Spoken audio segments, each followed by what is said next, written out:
Oh, ayan.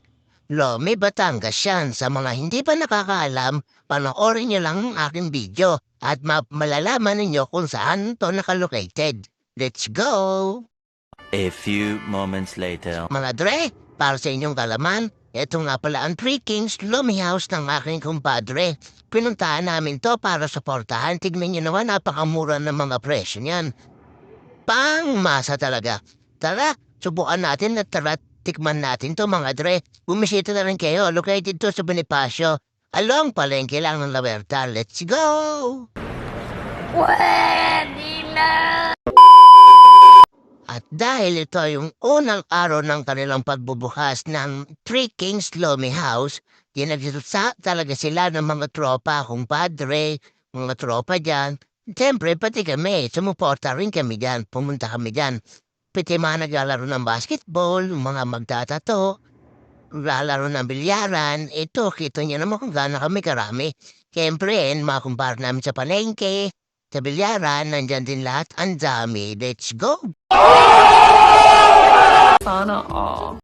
Dahil nainip na nga ako, sinilip ko na sila sa kusina. Ayun pala, pare, ready na pala yung aming Lomi Batangas. Let's go! Uy, sana all! At eto na, check it out. Tignan nyo naman. Siyempre, yun ang idol ni Boss Paleng. Nagtawa na kami, si Boss Wardus. Tignan nyo naman ang kanyang mga laman. At sile kalamansi, may toyo yan. Siyempre, ang napakasulit. Let's go! Tikman na natin yan. Talaga, Charmin, Paki.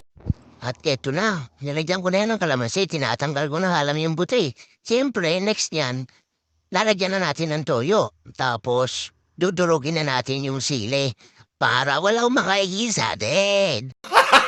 Gago! Yan na, dinudurugin natin megi ng Pilipino kasi kakainin natin ng sili. Ato, order muna tayo ng kanilang fried rice. Hindi pwedeng Lomi Batangas lang. Let's go, mga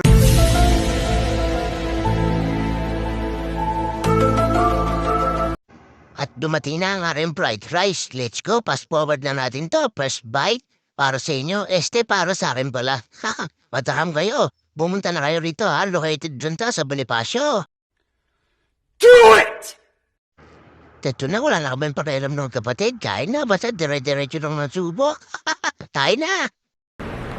Pwede na! Siyempre, check it out. Tignan nyo yung chili. Sinama ko siya sa sinangag.